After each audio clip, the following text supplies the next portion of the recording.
Hi guys, katatapos ko lang magpa-swab test. So sana negative yung result, guys.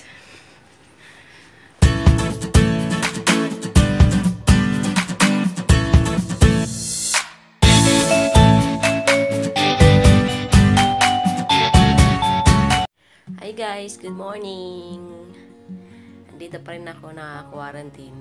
Schedule namin today for swab test, final swab test. So, kailangan kong gumising ng maaga para makapaghanda, okay? So, magliligpit muna ako ngayon ng aking higaan dahil kababang ko lang.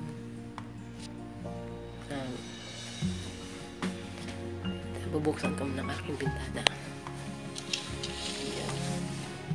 Good morning, Hong Kong! Welcome to Hong Kong! Nakikita nyo guys, dito lang ako nagmumuli-muli once na ako ay naiinip. Minsan may mga Chinese na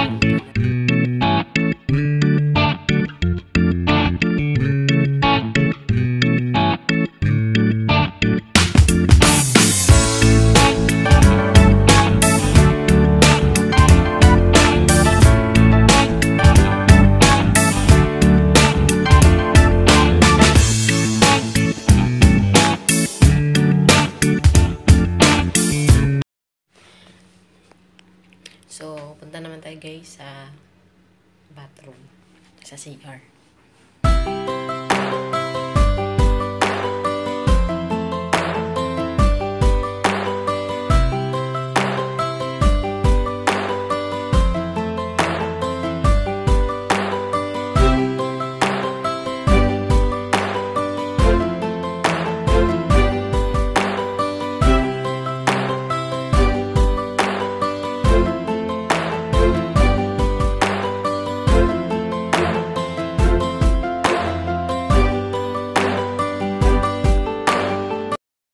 Di ba malinis na? Ligpit na ako. Tingnan nyo mga inday. So, after mo maglinis, you need spray. Yan. Mag-spray tayo mga inday kasi mamaya may mga virus na dumating yan. Hirap na. Yan, mga inday, diba? Pakaiwas, diba? Iwas virus. So, ngayon mga inday, itutur ko naman kayo sa aking room. Little room, okay? Para sa mga inday na mag-quarantine dyan. So, alam niyo na kung anong meron dito sa loob ng hotel na inyong ika-quarantine. Pagdating mo dito sa hotel, meron sila rito, una is blower. Yan. Charan! May blower sila rito pagdating mo sa loob ng kwarto.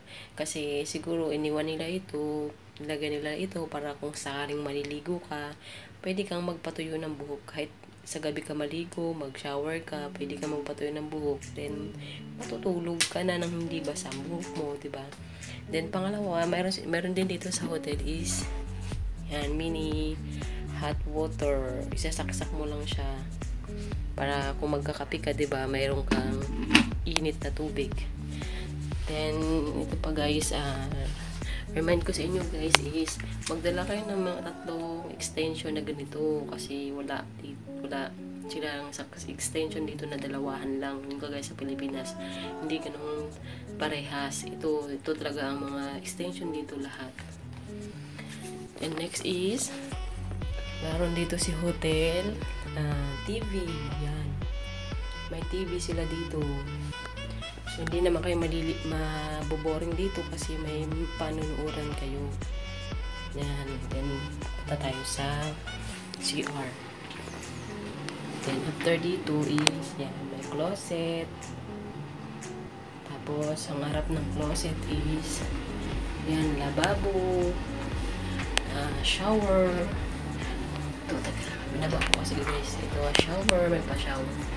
Shower sa hotel. And then, may towel. May tissue. Yan, may tissue ang hotel dito. Then, ito guys, ang pinaka-important. Yung mahilig sa mga mini rep sila guys. Mini rep. Yan. Then, after is pinto. Yan lang guys, ang mga laman sa loob ng room ng hotel. Kung ika-quarantine kayo, at least may idea kayo kung anong laman, diba? At magdadala kayo kung sabihin, diba? Alam nyo nang mayroong ref doon, may mga ano, diba? Kapag guys, may oven pala sila sa baba. Yan, mini oven. May slipper na puti. Yan. Yan guys. Yun lang yung mga laman nila sa loob. Ay mga Inday, welcome back to my channel. Yun nga po, naputol lang aking pagbablog dahil nga dumating na yung magsaswab test at kailangan kong mag-ready doon sa may pintuan at ihanda ang aking passport dahil yun po yung una-una nilang hahanapin sa iyo once na ikaw ay isa-swab test. So, final swab test ko ngayon, kaya yun, malapit na akong lalabas sa wakas at magkakaroon na ng sahod at sasabak na sa mga trabaho, tapos na ang hayahay na buhay dito sa quarantine.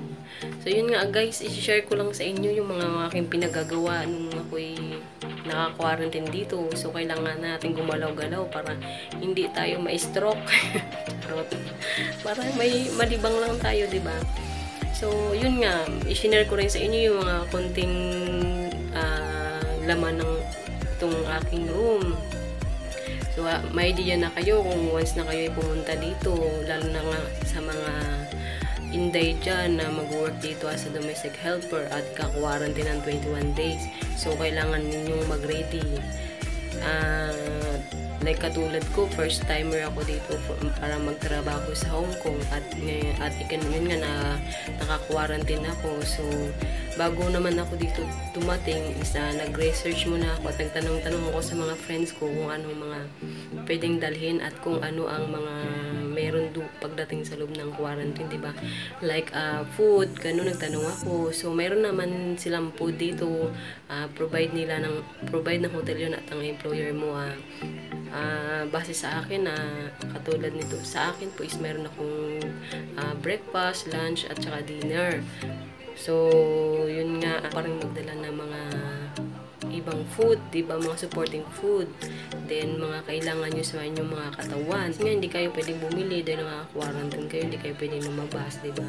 So, kailangan nyo po talaga magdala. Then, kahit po magpaalam kayo na may bibilin kayo, hindi pa rin kayo pwedeng lumabas dahil nga naka-quarantine kayo, hindi, diba?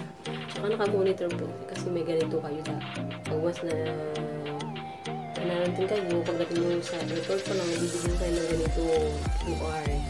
Yan po kasi ay sa monitoring.